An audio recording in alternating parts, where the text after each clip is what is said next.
Assalamualaikum warahmatullahi wabarakatuh. Alhamdulillahirabbil alamin wa bihi nasta'in ala umurid dunya waddin.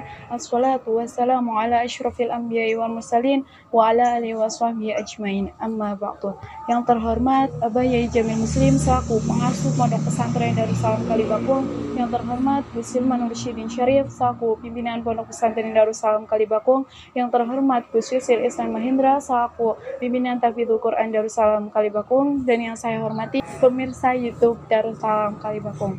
Alhamdulillah, yang pertama-tama marilah kita panjatkan puja dan puji syukur kita kehadirat Allah Subhanahu wa taala yang telah memberikan kita beribu-ribu kenikmatan sehingga kita bisa berjumpa kali ini.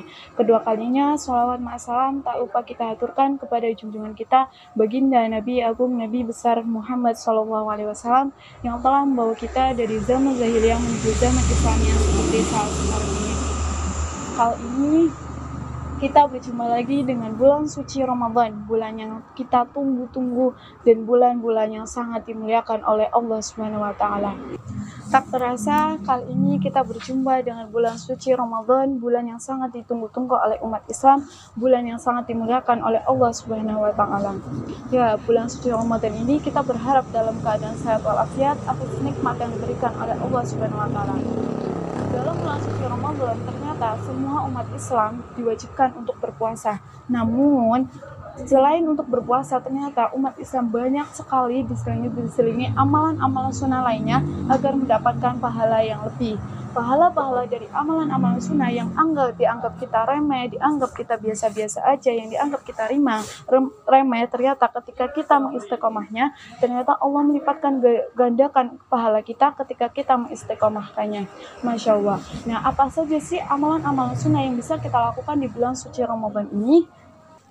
Nah, di sini saya akan bahas sedikit atau beberapa tentang amalan-amalan sunnah yang bisa kita lakukan di bulan suci Ramadan ini.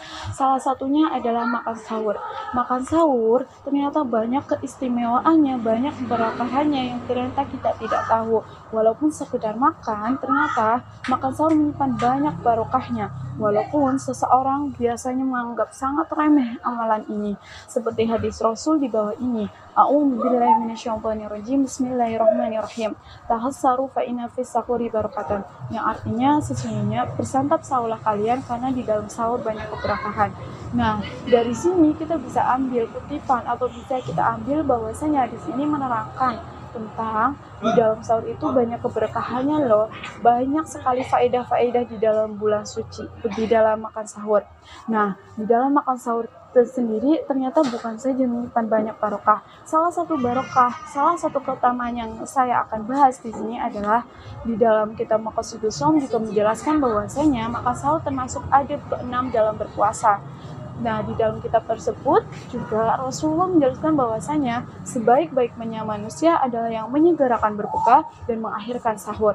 Di sini, hadis ini kita bisa ambil kesimpulan bahwasanya ketika kita mengakhirkan sahur di waktu akhir itu yang disunahkan Rasulullah. Nah, tak sampai di situ saja. Ketika kita di waktu yang terakhir dalam makan sahur, ternyata doa-doa kita mustajabah. Apakah benar doa-doa kita mustajabah? Di dalam hadis Rasul pun menjelaskan bahwasanya ketika di akhir waktu sahur maka kita berdoalah maka Allah mengijabahkan, dan ketika beristighfar maka Allah akan mengampuni, dan ketika kita memohon ampun Allah mengampuni maka insya Allah hajat kita akan dikabulkan. Nah, dari sini kita bisa ambil kesimpulan bahwasanya kita itu adalah manusia biasa yang tak luput dari dosa dan kesalahan. Maka di waktu akhir sahur maka kita sebaiknya untuk beristighfar sebanyak mungkin, maka di situ Allah akan mengampuni segala kesalahan kita dan diampuni oleh hajat-hajat kita. Dari sini banyak sekali keutamaan sahur yang dapat kita peroleh. Sahur sendiri bukan hanya saja melatih kita untuk bangun pagi, bukan hanya kita melatih untuk sekedar makan pagi. Ternyata di dalam sahur, ternyata Allah juga menyimpan banyak sekali faedahnya. Selain berdoa, kita dikabulkan, selain beristighfar, kita akan diampuni segala salahnya. Ternyata nih, di dalam sahur, selain melatih kita untuk bangun subuh, ternyata kita bangun cepat, ternyata kita juga akan melatih kita untuk bisa melakukan salat subuh berjamaahnya, menunggu adanya waktu subuh, menunggu waktu imsak kita bisa diselingi dengan amalan-amalan sunnah lainnya. Amalan apa saja sih? Seperti sholat sunnah hajat, sholat sunnah tahajud, sholat sunnah taubat.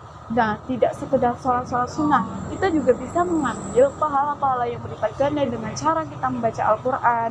Nah, dari sini kita bisa simpulkan bahwasanya ketika sahur juga banyak menyimpan faedah, menyimpan keberkahan. Mari kita semua lakukan sahur dengan mengisi kesunahan-kesunahan di dalamnya, seperti berdoa, beristighfar, dan banyak sekali lagi amalan-amalan sunnah lainnya.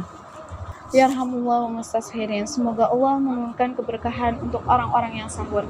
Nah, dari sini kita bisa ambil kesimpulan bahwasanya dalam sahur Allah menurunkan keberkahan, dan kita berdoa bersama-sama agar di dalam sahur itu kita mendapat kebarokahannya. Nah, di dalam bulan suci Ramadan ini, mari kita tanamkan dalam diri kita untuk mendapatkan diri kepada Allah, melakukan banyak-banyak amalan sunnah kita agar meningkatkan takwa kita kepada Allah. Cukup sekian yang dapat saya sampaikan, kurang lebihnya mohon maaf bila ada salah kata atau tutur kata yang kurang berkenan di hati Anda. Undur maqalah wala tangdur maqalah. Janganlah lihat siapa yang menyampaikan, tapi lihat apa yang disampaikan. Wabillahi taufiq wal hidayah. Wassalamualaikum warahmatullahi wabarakatuh.